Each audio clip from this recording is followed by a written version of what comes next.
மகள் தபிதாவுடைய பிறந்த நாளை முன்னிட்டு ஒரு மனுஷனுடைய பிறப்பின் முக்கியத்துவத்தை நாம் பார்க்க போகிறோம். ஒவ்வொரு முறையும் ஒருவருடைய பிறந்த நாள் வந்தா அதன் அடிப்படையிலே அல்லது ஒரு திருமண நாள் வந்தா அதன் அடிப்படையிலே நாங்கள் செய்திகளை தியானிப்பது வழக்கம். இன்றைய நாளிலும் தேவன் நமக்கு தந்திருக்கிற வாழ்க்கையினுடைய முக்கியத்துவத்தையும், தேவன் நம்மை தெரிந்திருக்கிற, அழைத்திருக்கிற, வேறு பிரித்திருக்கிற நோக்கத்தையும் புரிந்து கொண்டு ஒரு மனிதனை தேவன் இந்த பூமியிலே பிறப்பித்த காரியங்களை புரிந்து நாம் வாழ வேண்டும் என்ற ஒரு எதிர்பார்ப்போடு கூட தேவனுடைய வார்த்தையை நாங்கள் தியானிக்க போகிறோம். தேவன் நமக்கு உதவி செய்வாராக.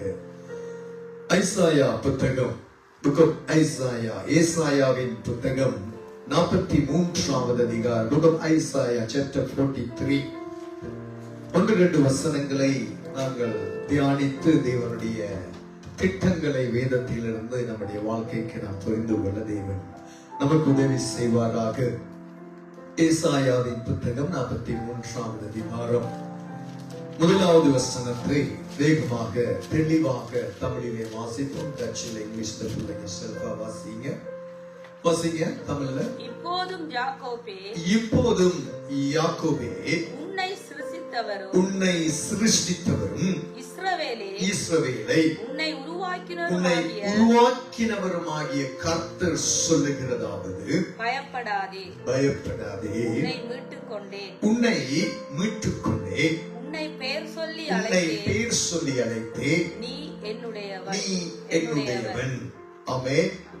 ஆண்டவர் இஸ்ரவேல் ஜனங்கள் மத்தியிலே, அந்த ஜனங்கள் ஒரு திகிலான ஒரு போராட்டத்திலே வாழ்க்கை நடக்கும் பொழுது பலவிதமான அந்நிய ராஜாக்கள் அவர்களை படையெடுத்து வந்து, சீரியர்கள், பாபிலோனியர்கள், இன்னும் பெர்சியர்கள், இப்படியாப்பட்ட அண்டை நாட்டு ஜனங்கள் அவர்களை வந்து படையெடுத்து அவர்களை பிடித்துக் கொண்டு அவர்களை வேதனைக்கு உட்படுத்தும் பொழுது, சிறையிருப்பாக கொண்டு போகும் பொழுது, ஆண்டவர் தன்னுடைய ஜனங்களை பார்த்து ஒரு விசேஷித்த வாக்கை தன்னுடைய தீர்க்கதரிசி ஆகிய ஏசாயாவை கொண்டு அவர்களுடைய வாழ்க்கையோடு கூட பேசுகிறார்.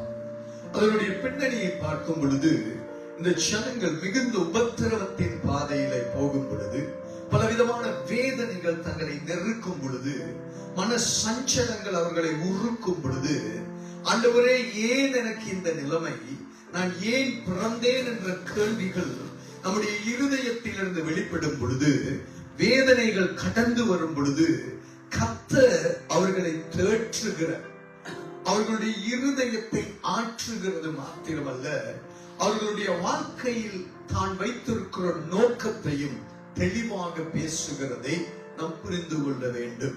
அதை பார்க்கும்படியாகத்தான் இந்த நாளிலே தேவன் தம்முடைய வசனங்களினூடாக நம்மோடு இடைப்பட போகிறார் என்று நான் விசுவாசிக்கிறேன்.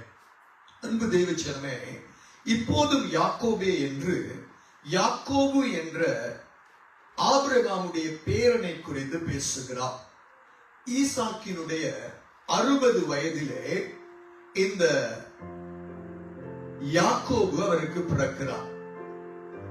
இவர்கள் திருமணமாகி சில காலம் அவருக்கு குழந்தை இல்லாதிருந்த பொழுது, தேவ சமூகத்திலே ஜெபித்த பொழுது தேவன் குழந்தையை கொடுக்கிறார். அந்த குழந்தைகள் இரட்டை குழந்தையாய் இருந்தது. ஒருவருடைய பேர் யாக்கோபு, மற்றவருடைய பேர் ஏசா. இவர்கள் 2 பேருடைய வாழ்க்கையை குறித்து தேவனுக்கு ஒரு திட்டம் இருந்தது.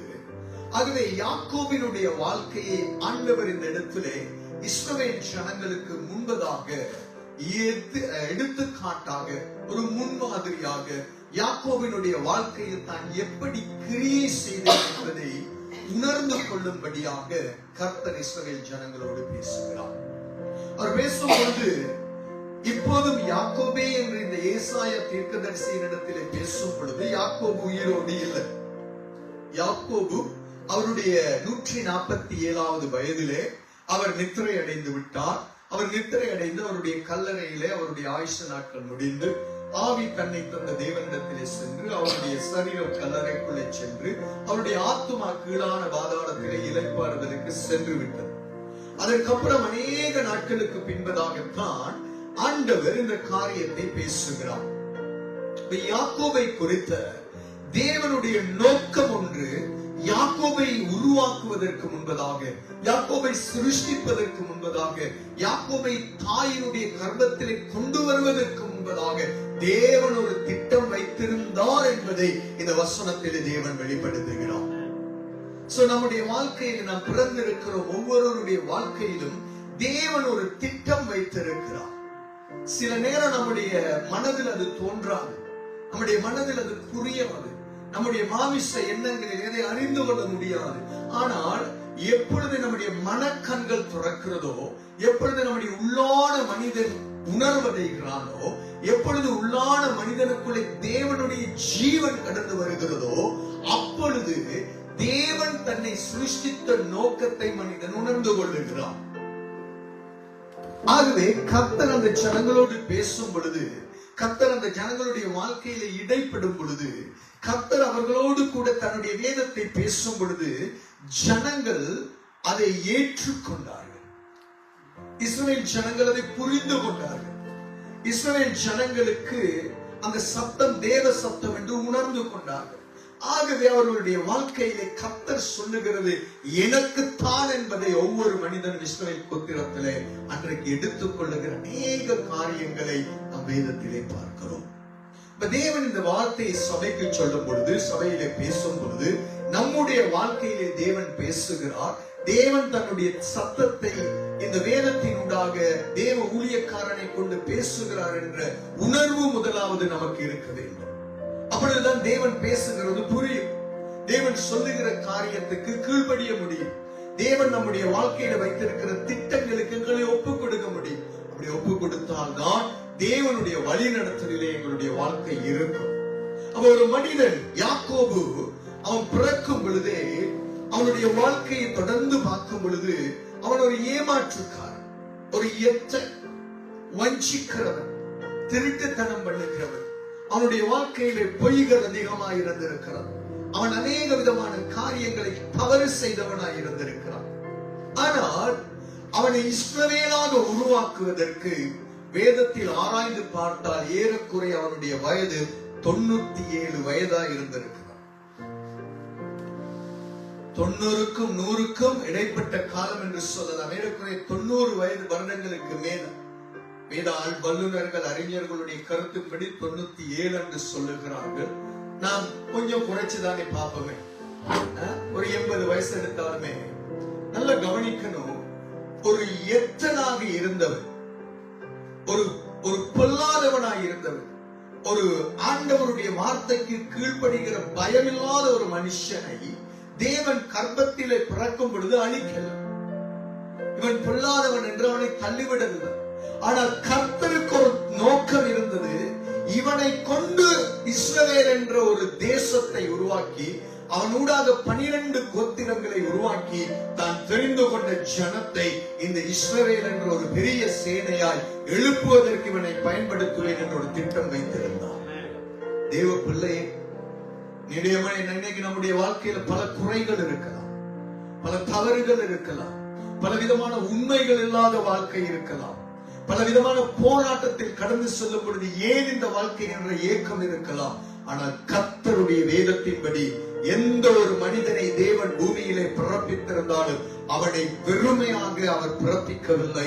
அவனை கொண்டு ஒரு நோக்கம், திட்டம் தேவன் வைத்திருக்கிறார். அதை புரிந்து கொள்ளும் பொழுதுதான் அது செயல்பட ஆரம்பிக்கும்.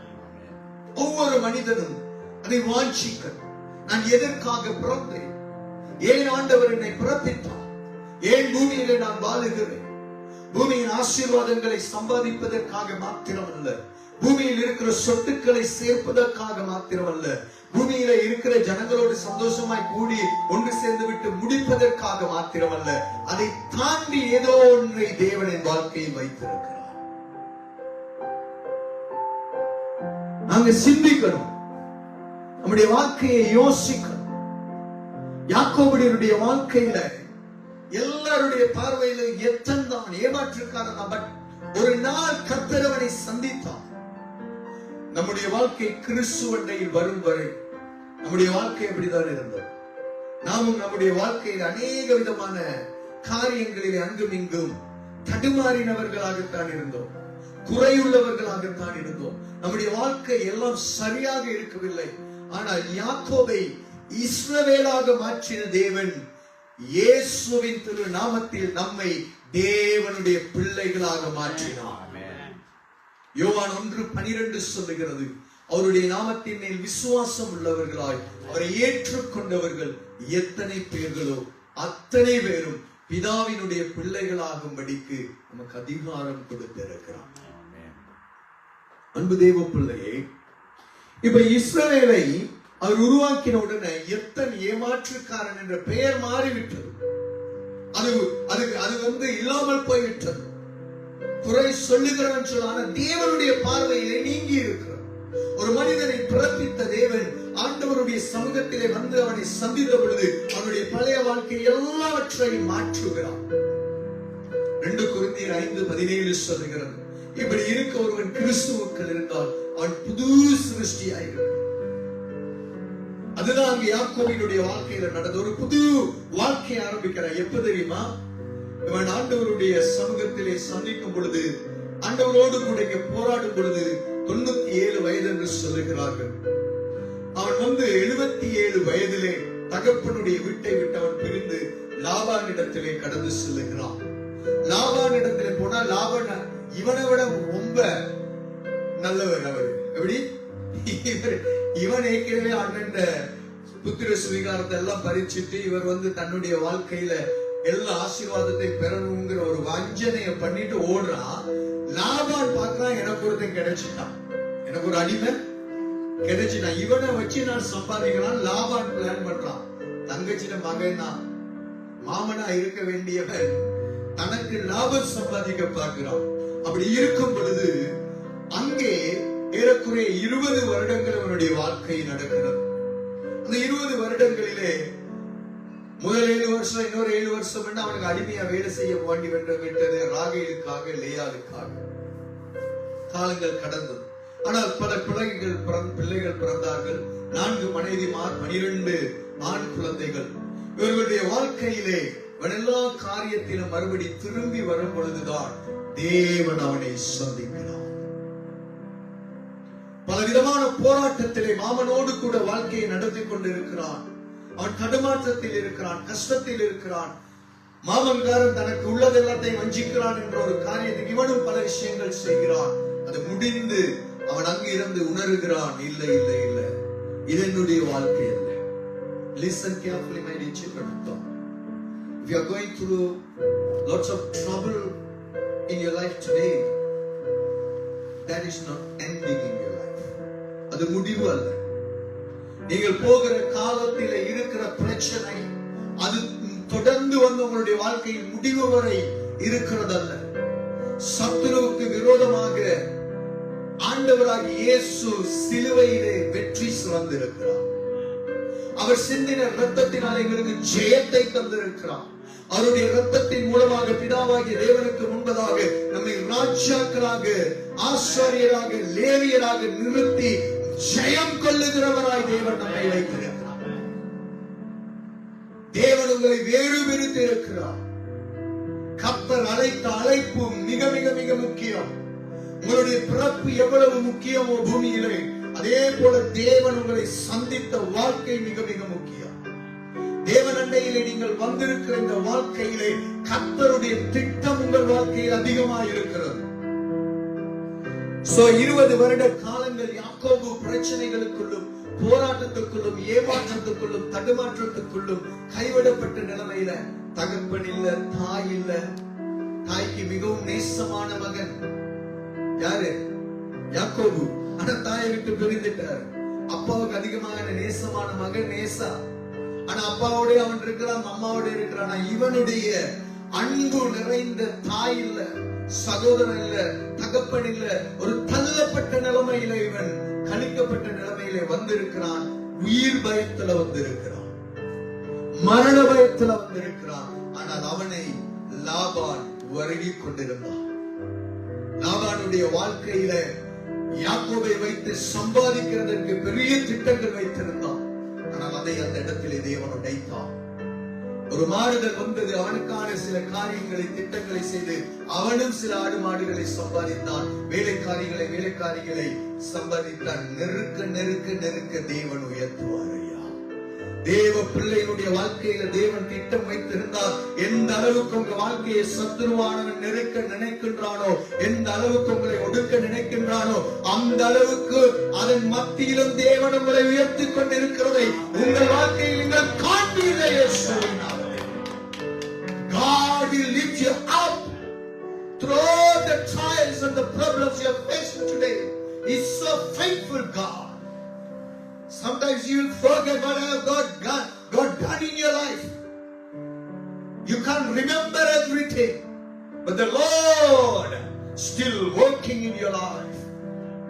God is faithful God. தேவன் வேலை செய்து கொண்டிருக்கிறார் உங்களுக்காக.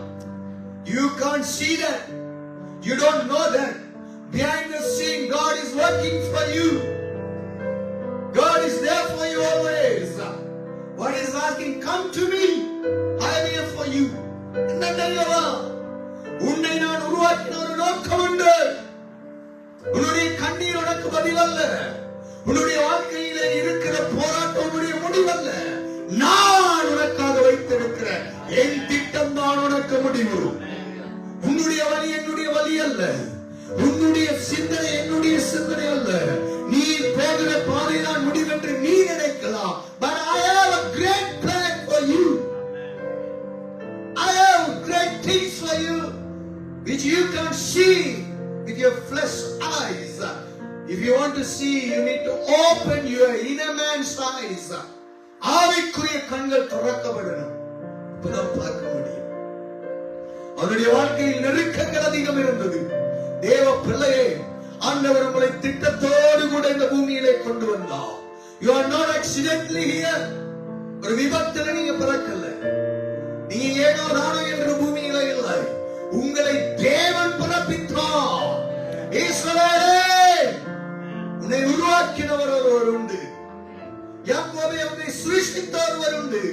தாயின் கர்ப்பத்தில் உன்னை மறுபடி ஜீவனுக்குள் வைத்து கொண்டு வந்த தேவன் ஒருவர் உண்டு. அவர் சொல்லுகிறார், உன் நினைவு என் நினைவு அல்ல, உன் வழி என்னுடைய வழி அல்ல. வானத்துக்கு பூமிக்கு எவ்வளவு தூரமோ அவ்வளவு தூரமா என் நினைவு உனக்காக இருக்கிறார். நான் வைத்திருக்கிற நினைவுகளை நீ அறியவில்லை, நீ புரியவில்லை. நீ போகிற பாதை சம்டைம்ஸ் உன்னால அதிலிருந்து வெளியே வர முடியாதா என்ற பல கலக்கங்களும் வாழ்க்கையில் இருக்கலாம். தேவ பிள்ளையே, பிசாசு வஞ்சிக்க நினைக்கின்ற ஒவ்வொரு காலத்திலும் தேவன் நம் கரத்தை பிடித்து நடத்துகிறார். என் நீதியின் வலது கரத்தினால் நான் உன்னை தாங்குவேன். சிங்க குட்டிகள் தாழ்ச்சி அடைந்து பட்டினியா இருக்கும் கர்த்தரை தேடுகிற உங்க வாழ்க்கையில் ஒரு நன்மையும் குறைவுபடாது என்று தேவன் சொன்னார். You need to enjoy that kind of presence of God in your life, my dear children of God. You're not accidentally in this earth. There's a purpose about your life. Try to understand.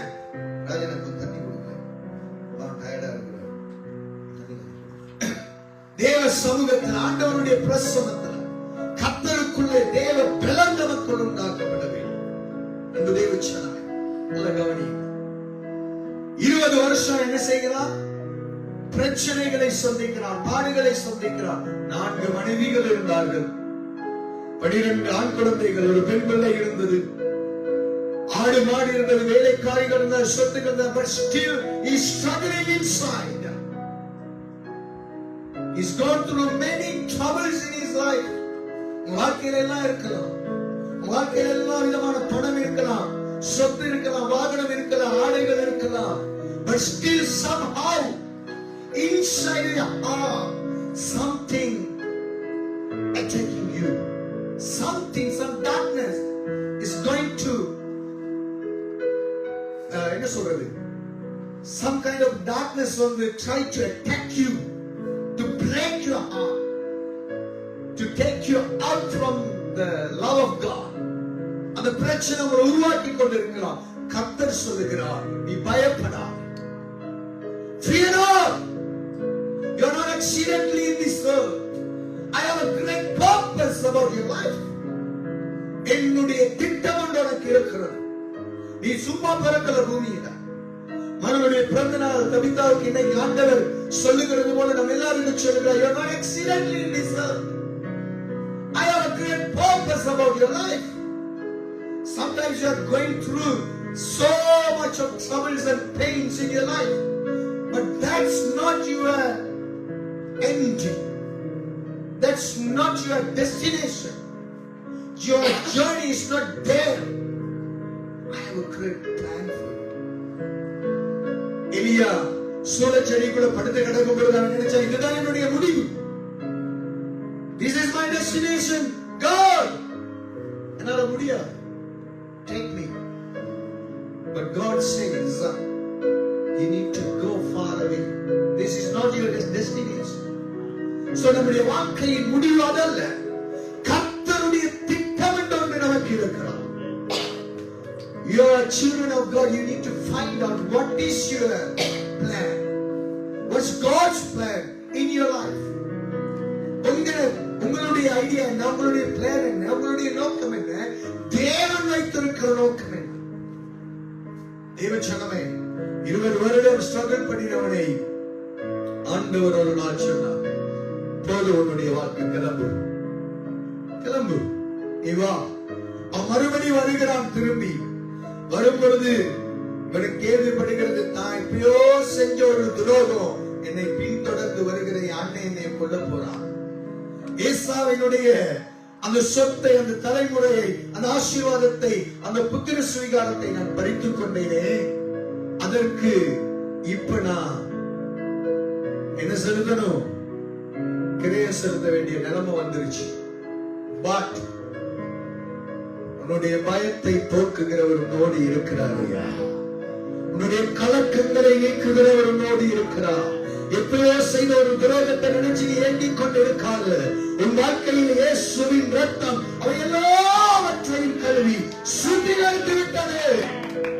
The blood of Jesus Christ is shed on the cross for your sin, for your all iniquity, for all your disobedience, for all your crimes that you have done in your life. That blood has shed on the cross because of His love.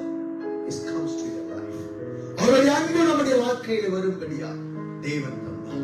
தேவச்சரவன் இவன் பயத்துல வர்றான், அன்னையனே கொண்டுருவானோ, எனக்கு இருக்கிற எல்லா சொத்துக்களையும் கொஞ்சம் கொஞ்சம் பிரிச்சுட்டு அண்ணனுக்கு கொடுப்போமா என்ற ஒரு சிந்தனையில இவன் லஞ்சம் கொடுக்கிற மாதிரி ட்ரை பண்றான்.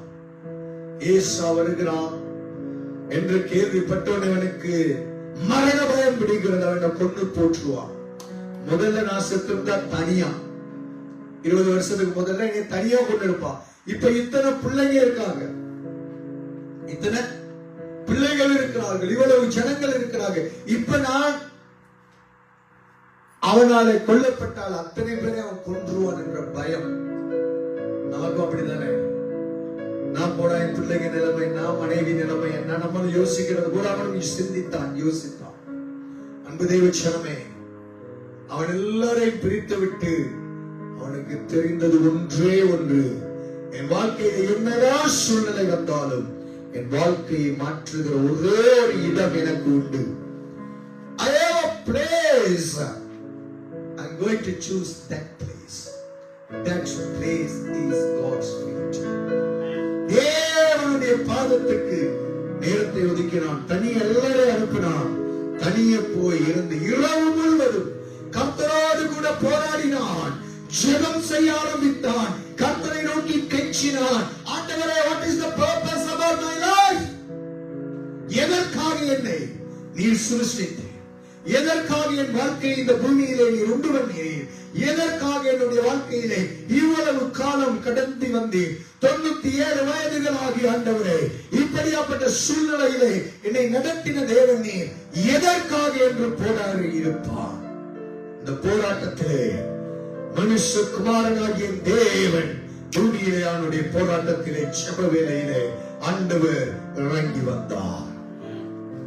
முடிவு வரை அந்த காதலை பற்றி பிடித்து கொண்டார். நீர் என்னை ஆசீர்வதித்தாலே ஒழிய நான் உம்மை விட மாட்டேன். தேவ ஜனமே, இந்த பூமியில் பிறந்த தேவ பிள்ளையை, கர்த்தருடைய அன்பை ருசித்த ஜனமே, கர்த்தரோடு போராட ஆயத்தமாக, கர்த்தருடைய சமூகத்திலே விழித்திருந்து ஜெபிக்க, கர்த்தருக்கு நேரம் செலவழிக்க, தேவ பாதத்தில் இருந்து கர்த்தரை நோக்கி கதற நேரங்களை ஆயத்தம் பண்ணுங்கள். Our good God never leave you alone. நம் நல்ல தேவன் ஒரு நாளும் தனிமையா இருக்க விட மாட்டான். போராடி கொண்டிருக்கும் பொழுது ஆண்டவர் சொல்லுகிறார், நான் போகணும், என்ன விடு. அவன் சொல்லுகிறான், நீர் என்னை ஆசீர்வதித்தாலே ஒழிய நான் உம்மை விடமாட்டேன். ஆண்டவர் கேட்டார், உனக்கு ஆசீர்வாதமா வேணும்? நீ யாருங்கிறது எனக்கு நல்லா தெரியும். நீ ஆசீர்வதிக்கப்பட வேண்டுமா? நீ யாருன்னு எனக்கு இப்ப சொல்லு. நீ யாருன்னு எனக்கு சொல்லு. நீ 97 வருஷம் நீ ஒளிஞ்சிருக்கலாம். உன்னுடைய வாழ்க்கையிலே நீ செய்ததெல்லாம் தெரியாது என்று நினைக்கலாம். பட் இப்ப சொல்லு, நீ யாரு? என்னோட உண்மையை சொல். பாவங்களை மறைக்கிறவன் வாழ்வடைய மாட்டான், அவைகளை அறிக்கை செய்து விட்டு விடுகிறவன் இரக்கம் பெறுவான்.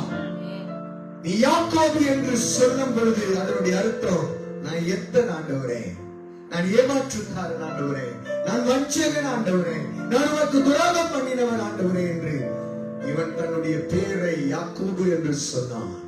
ஆண்டவர் பார்த்தார், நீ உள்ளத்திலிருந்து சொன்ன உன்னுடைய பாவ அறிக்கை, உன்னுடைய பெயரினூடாக நீ சொன்னாய், உன்னுடைய தவறை நீ உணர்ந்து கொண்டாய், உன்னுடைய அப்பாவுக்கு ஏசான பொய் சொல்லி நீ ஆசீர்வாதம் வாங்கினாய். ஆனால் பரம தகப்பனாகி எனக்கு நீ உண்மை சொன்னாய் அல்லவா? இன்றிலிருந்து நான் உனக்கு ஒரு பெயர் இடுகிறேன். இன்னையிலிருந்து நீ யாக்கோபு அல்ல, நீ இஸ்ரவேல் என்று பெயர் பெறுவாய். உன்னுடைய பெயர் இஸ்ரவேல் என்ற அர்த்தம் தேவனோடு மனுஷனோடு போராடி வெற்றி பெற்றவன், நீ ஜெயமெடுத்தவன், நீ ஆசீர்வதிக்கப்பட்டவன், நீ பிரின்ஸ் ஆஃப் காட், தேவனுடைய பிரபுவாக பூமியிலே ஆளுகை செய்ய போகிறவன். ஆசீர்வதிக்கிறேன் என்று தேவன் ஆசீர்வதித்தார்.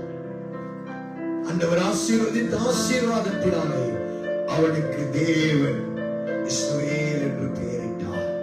உங்களுக்கு என்ன தெரியுமா? எனக்கு என்ன தெரியுமா? தேவன் கொடுத்த பெயர். நம் பாவங்களை அறிக்கையிட்டு மனம் திரும்பின பொழுது தேவன் கொடுத்த நாமம் நீங்களும் நானும் தேவனுடைய பிள்ளைகள் என்று அங்கீகாரம். You are a children of God.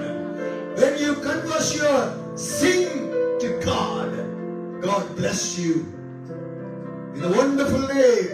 You are a child of God. தேவ பிள்ளை. இன்னைக்கு நம் வாழ்க்கையிலே பிரச்சனைகள் அதிகம் இருக்கலாம். நீங்கள் ஒருபோதும் மறக்க கூடாது, நான் தேவனுடைய பிள்ளை. I am a child of God. God has a purpose about in my life. I'm not accidentally here. I'm not going to die like this. God is going to do the great work through my life. என் வாழ்க்கையில் தேவன் பெரிய காரியத்தை செய்வார். இதே எத்தனை கொண்டு ஆதியாகமம் கடைசியிலே 12 பிள்ளைகளுடைய வாழ்க்கையை மலைத்து, இந்த எத்தன் தான் ஐயா, இந்த ஏமாற்றுக்காரனாய் இருந்தவன் தான் ஐயா, இந்த உறவாதவனை கொண்டு தான் ஐயா, 12 பிள்ளைகளுடைய வாழ்க்கையிலும் இன்னைக்கும் நடக்கிற தீர்க்க தரிசனத்தை உரைத்தான் யாக்கோபு என்ற இஸ்ரவேலாய் மாற்றப்பட்ட தேவ மனுஷன். 12 கோத்திரங்களுக்கும் தீர்க்க தரிசனம் உரைத்தான். இதுதான் நடக்க போகுது.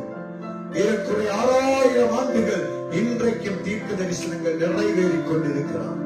What a great work that God has done in Jacob's life. What about your life? What about your life? Why you live in this earth? What is the purpose? என்ன நோக்கம்? எத்தனை பேருக்கு இன்னைக்கு யாக்கோபு சமாரியா ஸ்திரீ கிட்ட போகும் பொழுது, இயேசு பேசும் பொழுது சமாரியா ஸ்திரீ கேட்கிறார், இந்த கிணற்றை எங்களுக்கு தந்த யாக்கோபை பார்க்கிலும் நீர் பெரியவரோ? Yes, my Jesus is greater than Jacob, is greater than Solomon, is greater than temple, is greater than any prophets, because he is a living God. அவர் பெரியவர் தான். அந்த பெரியவர் தான் உங்களுக்குள் இருக்கிறார். உலகத்தில் இருக்கிறவனை பார்க்கிலும் உங்களுக்குள் இருக்கிறவர் பெரியவர். ஆமென். தேவன் பெரியவர் ஐயா. அவருக்கு ஒரு நோக்கம் இருக்கிறது. உங்களுடைய வாழ்க்கையில் ஒரு நோக்கம் இருக்கிறது. அவர் சொல்லுகிறார், இஸ்ரவேலே, தேவனுடைய பிள்ளையே, ஆவிக்குரிய இஸ்ரவேலர்களே, பயப்படாதே. Fear not through your situation. Fear not about your future. Fear not about your studies. Fear not for the things we expect, which you expect in your life. Fear not. பயப்படாத. உன்னுடைய எழுத்தை குறித்து பயப்படாத. உன்னுடைய எதிர்காலத்தை குறித்து பயப்படாத. உன்னுடைய வாழ்க்கையின் சூழ்நிலையை குறித்து பயப்படாத. ஏன் தெரியுமா? அவர் சொல்லுகிறார், அங்கே வசனம் சொல்லுகிறது, இஸ்ரவேலே, உன்னை உருவாக்கினவருமாகிய கர்த்தர் சொல்லுகிறது, பயப்படாத சொல்லி 3 காரியம் சொல்றாரு. நீ தண்ணீரை கடக்கும் போது பயப்படாத சொல்லிட்டு அங்க சொல்றாரு, நான் உன்னை பெயர் சொல்லி அழைத்தேன். இல்ல, நம்ம அதிலே ஒண்ணுலயே பாருங்க, உருவாக்கினவராகிய கர்த்தர் சொல்லுகிறது, பயப்படாதே, உன்னை மீட்டுக் கொண்டே. அப்படின்னு என்ன அர்த்தம்? நம்மை ஒரு பொல்லாத பிரச்சனையிலிருந்து தூக்கி எடுத்திருக்கிறார். ஒரு பொல்லாத கட்டிலிருந்து நம்மை எடுத்திருக்கிறார். நம்முடைய வாழ்க்கையில இருளின் அதிகாரத்திலிருந்து நம்மை மீட்டெடுத்திருக்கிறார். அதை எப்படி மீட்டார்? 1 பேதுருவினுடைய புத்தகம், 1 பேதுரு 1வது அதிகாரம், 1 Peter chapter 1 verse 19 பாருங்க. அது எப்படி மீட்டார் என்று வேதம் சொல்லுகிறது. 1 பேதுரு 1வது அதிகாரம் 19வது வசனம் வாசிங்க. குற்றமில்லாத மாசற்ற ஆட்டுக்குட்டியாகிய கிறிஸ்துவின் விலையேற பெற்ற இரத்தத்தினாலே மீட்கப்பட்டீர்கள். எதிலே அவரை மீட்டெடுத்தா சொல்லுங்களே. இங்கிலீஷ்ல வாசிங்க, எப்படி இருக்குது? The precious blood of Christ. As of a lamb without blemish and without spot. Hallelujah. எப்படி மீட்டெடுக்கிறாரா? தமிழ்ல மறுபடியும் வாசிங்க. குற்றமில்லாத மாசற்ற ஆட்டுக்குட்டியாகிய கிறிஸ்துவின் விலையேற பெற்ற இரத்தத்தினாலே. ஆமென். நீங்க புரியல, ஸ்ட்ரகிள்ல போகும்போது, பிரச்சனையில போகும்போது, பாடுகள்ல போகும்போது, நமக்கு எதிராக சத்துருவான கிரியை செய்யும் பொழுது நாம சொல்லணும், I am not ordinary person. I am redeemed by the precious blood of Jesus Christ. Amen. என்னை கர்த்தர் விடுவித்திருக்கிறார். எதை கொண்டு? விலையேற பெற்ற இயேசுவின் இரத்தம். மாசற்ற இயேசுவின் இரத்தம், கரைதிரையற்ற இயேசுவின் இரத்தம், ஜீவனுள்ள தெய்வம் இயேசுவின் இரத்தம் சிலுவையிலே சிந்தி உங்களையும் என்னையும் அவர் மீட்டிருக்கிறதுனால ஆண்டவர் சொல்லுகிறார், பயப்படாதே, பயப்படாதே தேவ பிள்ளை, கர்த்தரோடு இருக்கிறார். அவர் உங்கள் வாழ்க்கையில் இருக்கிறார். ஒரு போராட்டம் வரும்பொழுது பயப்படாதீங்க. குடும்பத்துல சூழல் தலைகளா இருக்கும் பொழுது பயப்படாதீங்க. ஒரு பிள்ளை கர்த்தரண்டையில இல்லது பயப்படாதீங்க. உங்க வாழ்க்கையின் திட்டம் உங்களுடைய யோசனையானது அல்ல, தேவனுடைய யோசனை உள்ளது. உங்க பிள்ளைகள் செழிப்பார்கள் இயேசுவின் நாமத்தில். உங்க பிள்ளைகள் வாழ்ந்திருப்பார்கள் இயேசுவின் நாமத்தில். உங்க பிள்ளைகள் ஒளிவமர கன்றுகளைப் போல் வளர்வார்கள். காரணம், உங்களை மீட்கும் பொழுதே உங்கள் குடும்பத்தை, உங்கள் தலைமுறையை இயேசு பார்த்துதான் உங்களை மீட்டார். I don't know how many of you received the message spiritually. I believe my God is going to do great work in your life. Because you are not accidentally in this world. பொறுமையா இருப்போம். Be patient. Give time to God. Don't fight against the devil, against the situation. Just go to the feet of God. Kneel down and say to God, what are the problems that you're going through today? God is able to deliver all kind of these problems. God is faithful, my dear children of God. Your God is faithful. உங்களை மீட்பவர் உண்மையுள்ளவர். உங்களை மீட்கும் பொழுது உங்களை சிலுவையின் இரத்தத்தை சிந்தினவர் சுவிசேஷத்தினாலே இயேசுவின் விலையேற பெற்ற இரத்தத்தினாலே உங்களை தொட்ட அந்த நாளிலே அவருக்கு தெரியும் உங்களுக்கு இத்தனை பிள்ளைகள் பிறப்பார்கள், இந்த பிள்ளைகளுடைய வாழ்க்கை இப்படி இருக்கும், இத்தனை தலைமுறை நீங்கள் பூமியில உங்க பிள்ளைகளை பார்ப்பீங்க, இத்தனை பேரை காணுவீங்க, இத்தனை இதற்கிடையில நீங்க கத்தருக்குள் இத்தனை எல்லாருக்கும் தெரியும். He knows everything. அதை தெரிந்தவர் கைவிட மாட்டார். உங்க வாழ்க்கையை குறிச்சு ஒரு நோக்கம் உண்டு. அவர் சொல்லுகிறார், நான் உன்னை மீட்டெடுக்கிறேன், உன்னை நான் என்ன செய்திருக்கிறேன். அது மாத்திரமல்ல, உன்னை மீட்டவுடன் நான் என்ன தெரியுமா சொன்னேன், நீ யாக்கோபுங்கிற பேர்ல உலகத்துல நீ அறிமுகமாகி இருக்கலாம், நீ கெட்டவன் என்ற பேர்ல, நீ தண்ணி அடிக்கிறவன் என்ற பேர்ல, நீ கஞ்சா அடிக்கிறவன் என்ற பேர்ல, நீ களவாளிக்கிற பேர்ல உலகம் பார்த்திருக்கலாம், நீ பொய்க்காரன் என்று பார்த்திருக்கலாம், நீ கத்துகிறவன் என்று பார்த்திருக்கலாம், நீ வஞ்சகன் என்று பார்த்திருக்கலாம். நான் எனக்கு ஒரு புதிய பெயரை வைத்திருக்கிறேன். அதுதான் இஸ்ரவேல் யாக்கோபுக்கு கொடுத்தது போல நமக்கு பரலோகத்தில் தேவன் ஒரு பெயர் அழைத்திருப்பார். அது பரலோக புத்தகங்களில் இருக்கும். உலகம் கொடுக்கிற ஞானசான பெயர் அல்ல, தேவன் கொடுக்கிற பெயர் நமக்கு இருக்கும். இருக்குமா இருக்காதா? யாக்கோபுக்கு இஸ்ரவேல்னு கொடுத்தாரு, சீமோனுக்கு பேதுருன்னு கொடுத்தாரு, யாக்கோபுக்கு யோவானுக்கு இடிமுழக்கத்தின் மக்கள் என்ற போனஸ் கேஸ் என்ற பெயர் கொடுத்தார். தேவன் ஒவ்வொருடைய வாழ்க்கையில எங்கெல்லாம் பெயரை மாற்றினாரோ அங்கெல்லாம் அவர்களுக்கு ஒரு திட்டம் இருக்கிறது. அந்த வாழ்க்கையை குறித்து தேவன் திட்டத்தோடு பரலோகத்தில் உங்களுக்கு ஒரு பெயர் வைத்திருப்பார். அந்த பெயர் வஞ்சகத்தின் பெயர் அல்ல. மேரி மேரினா கசப்புங்கிற அர்த்தம், மாத்தானா கசப்புங்கிற அர்த்தம், மேரிபா தண்ணீர் என்பா கசப்பு என்ற அர்த்தம். அதே தண்ணீரை, அதே மேரியை, அதே மரியாதை கர்த்தர் அங்கே ஜீவனுள்ள தேவனுடைய தாய் என்ற பெயரிலே மாற்றிக் கொடுத்தார். That is God. That is our God. தேவச்சனமே, கர்த்தர் உங்க வாழ்க்கையில வைத்திருக்கிற திட்டங்களை புரிந்து கொள்ளுங்கள். உங்க பேருக்கு ஏற்றபடி வாழுகிற வாழ்க்கை அல்ல, தேவன் உங்களுக்கு வைத்த பேரின்படி வாழ வேண்டும். ஆமென். தபித்தாள் என்ற பெயர், தபித்தாக்கு நாங்க கொடுத்த தொற்கால் என்ற அர்த்தம் கொள்ளுகிற தபித்தாள் என்ற பெயர் கொடுத்தார். தபித்தாள் என்ற பெயரில் இருந்தவள் அந்த ஸ்திரீ நல்ல குணசாலியா இருந்தார். அநேகருக்கு தன் கரத்தை நீட்டி உதவி செய்தார். அவளுக்கு தெரிந்த கையில தையல் வேலை பின்னலை கொண்டு அநேகருக்கு வஸ்திரங்களை கொடுக்கின்ற ஒரு கொடை வல்லலாக இருந்தால், என்னுடைய எதிர்பார்ப்பு என்னுடைய மகள் தபித்தாளை கொண்டு அநேகருடைய வாழ்க்கையை கர்த்தர் போஷிக்கணும்.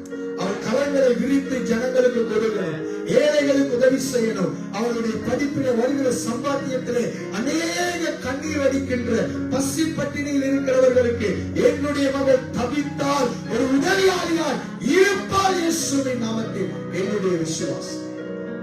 தாவீது ராஜா சொன்னார், நான் இளவயதா இருந்தேன், முதிர் வயதுமானே, நீதிமானுடைய சந்ததி அப்பத்துக்கு பசிக்கிட கையேந்தின என் கண்கள் காணவில்லை. நீதிமான்களா இருங்கள் தேவச்சனமே. உங்க பிள்ளைங்களுக்கு கொஞ்சம் கவலை உங்களுக்கு தேவை, கர்த்தர் பார்ப்பார். நமக்கு கவலை, நம்ம நீதிமானா இருக்கணும், நம்ம தேவ பிள்ளையா இருக்கணும், நம்முடைய வாழ்க்கை சரியா இருந்தா God knows how to deal with your children. Don't try to deal with your flesh. Don't try to deal with your own imagination. God will deal. உங்க மண்டையில வர்ற ஐடியா வச்சு பிள்ளைங்களோட டீல் பண்ணாதீங்க. கர்த்தர் டீல் பண்ணுவதற்கு உங்கள் என்னுடைய வாழ்க்கை கர்த்தருக்குள் நாம் சரிபடுத்தும் பொழுது கர்த்தர் யுத்தம் பண்ணுவார், நாம் சும்மா இருப்போம். My God is able to do great works in your life. சொல்லுகிறார், உன்னை பேர் சொல்லி அழைத்திருக்கிறேன், அந்த பேருக்கு ஏற்ற ஒரு மனுஷனாய் நான் மாற்றுவேன். கேபா எனப்படுவாய். இந்த கேபா என்றால் பாறை. இந்த பாறையின் மேலே என்னுடைய சபையை கட்டுவேன். பாதாளத்தின் வாசல்கள் அதை இன்னைக்கு வரைக்கும் மேற்கொள்ள முடியுமா? இன்னைக்கு வரைக்கும் முடியுமா? எந்த அளவு கிறிஸ்தவனை எங்கெல்லாம் நெருக்கிறாங்களோ அங்கெல்லாம் கிறிஸ்தவன் வளர்ந்து கொண்டே இருக்கிறான். யாக்கோபை லாபான் நெருக்க யாக்கோபு வளர்ந்து கொண்டுதான் இருந்தான். உங்களை சத்ருவான நெருக்க நீங்க கர்த்தருக்குள் வளர வேண்டும். கர்த்தருக்குள் அனலாகணும், கர்த்தருக்குள் பிரகாசிக்கணும், கர்த்தருக்குள் அனலாகி கர்த்தருக்காக அந்த அக்கினியை உலகம் எங்கும் எடுத்து சொல்லுகிற தேவ பிள்ளையாய் மாற வேண்டும். தேவச்சனமே, மூணாவது சொல்லுகிறார், நீ என் பார்வைக்கு இல்லம்மா, நீ தண்ணீரை கடக்கும் இல்லையம்மா, மேல முதல்ல ஒண்ணும் சொல்லுங்களா, பயப்படாதே, உன்னை நான் என்ன செஞ்சேன், பேர் சொல்லி அழைத்தேன். ஆமா, முதலாவது பயப்படாதேக்கு கீழே என்ன வருது? நீங்க பைபிள் எல்லாம் நம்பர் பண்ணி படிக்கிறது இல்ல தானே, அதனால அதை புடிச்சு கொள்ள முடியும். முதலாவது என்ன, நீ பயப்படாதன்னு சொல்லிட்டு என்ன சொல்றாரு, உன்னை நான் இங்கிலீஷ்ல எப்படியமா இருக்குது, வாசிங்க 43:1. And now thus says the Lord who created you, O Jacob, and he who formed you, O Israel. Fear not, என்ன சொல்றாரு, fear not அப்படின்னு சொல்லிட்டு மூணு காரியம் சொல்றாரு. என்ன சொல்றாரு, for I have redeemed you. என்ன sir, for I have redeemed you, உன்னை நான் மீட்டு கொண்டேன். மீட்டு கொண்டேன்னா யாருக்கு அர்த்தம், யாருக்கு சொந்தம், நகைகளை அனுபவிக்கிறீங்க கொண்டு போய் திருப்பி நீங்களே அது என்ன பண்றீங்க, காசை கொடுத்து என்ன செய்றீங்க, மீன் எடுத்துக்கொள்றீங்க. இப்ப யாருக்கு அது சொந்தம், பேங்க்குக்காரனுக்கு சொந்தமா உங்களுக்கு சொந்தமா? வட்டிக்கு பணம் வாங்கினவங்க காலம் முடிஞ்சு, நீங்க கொடுத்துட்டீங்க, மறுபடியும் எடுத்துட்டீங்க, இப்ப அங்கே தான் கொடுப்பீங்களா? அப்ப நம்ம யார எந்த இடால நம்மளை மீட்டு இருக்காரு இயேசு. 1 பேதுரு 1:19 பார்த்தோம். என்ன சொல்றாரு, விலையேற பெற்ற இயேசு கிறிஸ்துவினுடைய ரத்தத்தினால நம்மை மீட்டு கொண்டார். நம்ம யாருக்கு சொந்தம் கேட்கல, கொஞ்சம் முடிச்சிருங்க, இரவு லேட்டா படுத்தா அப்படின்னா கொஞ்சம் முடிச்சிருங்க. அதனாலதான் சொல்றேன், சனிக்கிழமை இரவையில நேரத்தோட படுங்க. நம்ம அன்னைக்குதான் அதிகமா முடிச்சிருந்துட்டு அடுத்த நாள் லேட் பண்றாங்க. கவனிங்க, வார்த்தையை நல்லா கேளுங்க. என்ன சொல்றாரு, உன்னை அப்ப யாரு மீட்டது, யாருக்கு சொந்தம் நம்ம, அப்ப யாருக்கு சொந்தம் கிடையாது. உலகம் பொல்லாங்கனுக்குள் கிடக்கிறது, but you are not belongs to the world. சீடர்கள் ஆண்டவர் சொன்னார் அல்லவா, நீங்கள் உலகத்தார் அல்ல, நீங்கள் உலகத்தாரா இருந்தா உலகம் உங்களை சிநேகிக்கும். நான் உங்களை மீட்டு இருக்கிறதுனால நீங்க உலகத்தார் அல்ல, அதனால உலகம் உன்னை பகைக்கும். But still I am with you. நான் உலகத்தை ஜெயித்தேன். திடங்கொள், நான் உன்னோடு தான் இருக்கிறேன், நீ என்னுடைய, நான் உன்னை மீட்டு இருக்கேன், நீ எனக்கு சொந்தம், என்னுடைய ரத்தத்தினால் உன்னை மீட்டு இருக்கிறேன். தேவ பிள்ளையை பிறந்த நாளை கொண்டாடுகிற தவித்த மாத்திரமல்ல, நாம் எல்லாருமாய் புரிந்திருக்கணும், நம்முடைய தகப்பன் நம்முடைய ஆண்டவராகிய இயேசு கிறிஸ்து விலையேற பெற்ற ரத்தத்தினால் நம்மை மீட்டிருக்கிறார். அவருடைய கரத்திலிருந்து நம்மை யாரும் பறித்து கொள்ள முடியாது. I believe that no one can take, no one can pull you out of the arms of the Lord Jesus Christ. நினைச்சுதான் பார்க்க முடியுமா, ட்ரை பண்ண முடியுமா? என் நீதியின் வலது கரத்தினால் உன்னை மேலும் கண்ணை வைத்து உனக்கு ஆலோசனை சொன்னார். My God is so great and faithful God. சொல்லுகிறார், நான் உனக்கு ஆலோசனை தருவேன். I will give the counseling. I will give the counseling. என்ன செய்வேன், ஆலோசனை தருவேன். எப்படி நடக்கணும், எப்படி வாழணும், ஏன்னா நானே மீட்டு இருக்கிறேன். பழையபடி நீ அங்க போகாதபடி கொண்டே நான் என்ன செய்வேன், ஆலோசனை தருவேன். நம்ம கிறிஸ்தவங்களுக்கு ஆலோசனை கேட்க நேரம் இருக்கா? அங்கதான் பிரச்சனை. மீட்டெடுத்தவருடைய திட்டம் புரிகிறதா, எதற்காக மீட்டார் என்ற நோக்கம் தெரிகிறதா? ஆண்டவருக்குள் பிறந்த மறுபடி பிறந்த தேவ பிள்ளையே, கர்த்தருடைய திட்டத்தை புரிந்து கொண்டு உங்களை குறித்து வைத்திருக்கிற நோக்கங்களை புரிந்து கொள்ளுங்கள். யாக்கோபு 97 வருஷம் அலைஞ்சு தெரிஞ்சாரு, புரிஞ்சு கொள்ளாம எப்ப இஸ்ரவேல் பேரை மாத்தினாரோ அன்னைக்கு யாக்கோபுக்கு தெரிஞ்சது, ஓஹோ என்னுடைய பாதை இது அல்ல. அதுக்கப்புறம் ரூபன் பிள்ளைங்க எல்லாம் தவறான காரியங்களை வரும் பொழுது அவர்கள் மற்ற ஒரு ஜனங்களை எதிர்த்து கொலையெல்லாம் செய்த பொழுது வச்சதா, புறஜாதிகளுக்குள்ள என்னுடைய வாசனையை கெடுத்து விட்டாய். ரூபன் தவறா நடந்த பொழுது அவன் பேசுகிறான், தவறை உணர்த்துகிறான். ஒரு வாழ்க்கை இருந்தது தப்பு பண்ண காலத்துல, ஆனா மாற்றினதுக்கு அப்புறம் தவறை உணர்ந்தவன் பிள்ளைகளை கரெக்ட் பண்ணினான். யோசேப்பு வந்து அடிக்கடி சொல்லுவான் அப்பா கிட்ட, இதெல்லாம் அவங்க பண்றாங்க அப்பா, அதனாலே அவர்களை கெடுத்து விட்டான். சோ அதனாலதான் யோசேப்பு போய் வாழ்க்கை மாறி இருக்கு. சோ நமக்கு ஒரு வாழ்க்கை மாறாம அதே வாழ்க்கை இருக்கக்கூடாது. ஆண்டவர் நமக்கு ஒரு பேர் தந்திருக்கிறார். பரலோகத்துக்கு போகும் பொழுது கேளுங்க, ஆண்டவர் எனக்கு என்ன பேர் வச்சீங்க? சரி, அம்மா அப்பா வச்ச பேர் இல்ல, ஞானஸ்தானத்துல சபை போதகர் கொடுத்த பேர் அல்ல, தேவன் வைத்த பேருக்கு ஏற்றபடி தேவன் நம்மை நடத்துவார். நடத்துவாரா, நடத்த மாட்டாரா? நமக்கு என்ன பேரை பூமியில மாத்துறது, மதம் மாத்துறதுக்கு வைக்கிறதெல்லாம் கிடையாது ஐயா. தேவன் ஒரு அர்த்தத்தோடு மாற்றி வைத்திருப்பார். அதற்கு ஏற்றபடி நான் உன்னை மீட்டுக் கொண்டே. ஒண்ணு. அடுத்தது இரண்டாவது என்ன செய்தேன்? பெயர் சொல்லி I called you by name. Lakshana கர்ப்பத்தில் இருக்கும் பொழுது ஆண்டவர் ஒரு பேரை வச்சு கூப்பிட்டுருப்பாரு. அந்த ஆண்டவருக்கு தான் தெரியும் அந்த பேருக்குள்ள ஏற்றபடி பிள்ளையினுடைய வாழ்க்கையை நான் எப்படி நடத்துவேன். ஆமென். இத்தனை வருஷத்துல இத்தனை காலங்களில் என்ன செய்வேன் என்று தேவன் திட்டம் வைத்திருக்கிறார். ஒவ்வொருடைய வாழ்க்கையை அப்படி வைத்திருக்கிறார். பேர் சொல்லி அழைத்தேன். அடுத்தது என்ன சொல்கிறார்? மூணாவது, நீ ஆளி கட்டுனதுக்கு அப்புறம் இன்னைக்கு கெவின் சொல்லும், லக்ஷனா நீ என்னுடைய. கெவினுக்கு வந்து ஒரு நாளும் லக்ஷனா இனி அவர் வேற யாரையும் பார்க்க இயலாது. You are mine, you can't. ஏன்னா அப்படிதான் அதான் உடன்படிக்கை, கமிட்மெண்ட், ஒருத்தருக்கு ஒருத்தர் கமிட்மெண்ட், ஒரு கமாண்டன்ட். தேவன் தன்னுடைய இரத்தத்தினாலே நம்மோடு உடன்படிக்கை பண்ணினார். இயேசு திருவிருந்தில சொல்லிக் கொடுத்தாரு, என்னது? என்னோட புதிய உடன்படிக்கைக்குரிய என்னுடைய இரத்தம். இரத்தத்தினால் உடன்படிக்கை பண்ணி இருக்கிறார் உங்களோட. என்னோட இந்த இரத்தத்தினால சொல்றாரு, நீ இயேசுடையவங்களை எவனாவது பறிக்க முடியுமா? பிசாசுக்கு பறிக்க முடியுமா? அன்லெஸ் அவர் பெர்மிஷன் கொடுக்காம பிசாசை டச் பண்ணவே முடியாது. இந்த விழிப்புணர்வு கிறிஸ்தவனுக்கு இருந்தா பிசாசு பின்னுக்கு வாராம்ன்றத நான் செய்யணும்னு நினைக்கிறேன், செய்ய முடியாம இருக்கு. நம்ம அநேக நேரம் சொல்லுவோம், குட்டி அதிகமா சொல்லும், அது செய்ய ஆசை, இது செய்ய ஆசை, பட் ஏழாம இருக்கு. நம்ம தான் முயற்சி பண்ணணும். ஏழாம இருக்குன்னு சாப்பிடாம இருக்கணும் இல்லையே, சமைச்சிடுறோம் தானே இப்படி சரி. வாழ்க்கைகள் நம்முடைய வாழ்க்கையில நம்ம முயற்சி பண்ணணும். We need to try.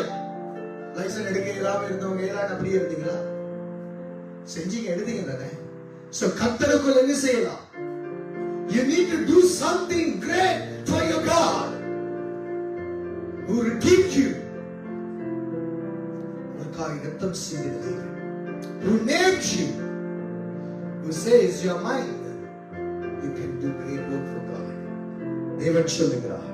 இரண்டாவது வசனத்துல போக எனக்கு நேரம் இல்லை. நீ தண்ணீர்களை கடக்கும் பொழுது நான் உன்னோடு இருப்பேன், ஏன்னா நீ என்னோட ஆள். யாருகளை கடக்கும் பொழுது நான் உன்னோடு தான் இருப்பேன்.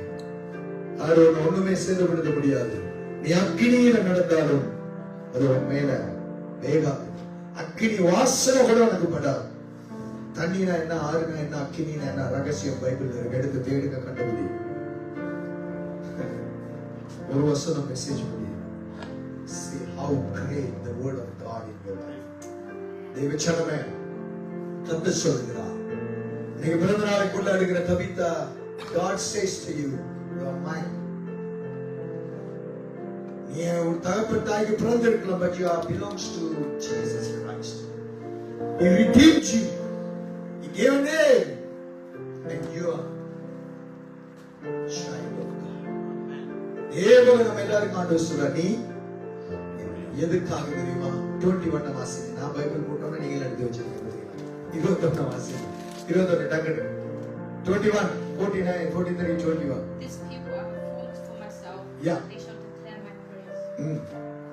தமிழ்ல இந்த ஜனத்தை எனக்கென்று ஏற்படுத்தி ஆண்டவர் என்ன செஞ்சிருக்கிறாரு? நம்மள ரிடீம் பண்ணி நமக்கு ஒரு பேரை கொடுத்து அவர் தன்னுடைய அழைச்சி பல ரகசியங்கள் அந்த அதிகாரத்துல சொல்லிக்கிட்டு வந்து 20 வசனங்கள் அப்புறம் சொல்றாரு, நான் எதுக்கு இந்த ஜனத்தை யார்? இஸ்ரவேல் ஜனம், ஆண்டவருடைய பிள்ளைகள், உங்களை ஆண்டவர் சொல்லுகிறார், எனக்கென்று எனக்காக நான் ஏற்படுத்தினேன்.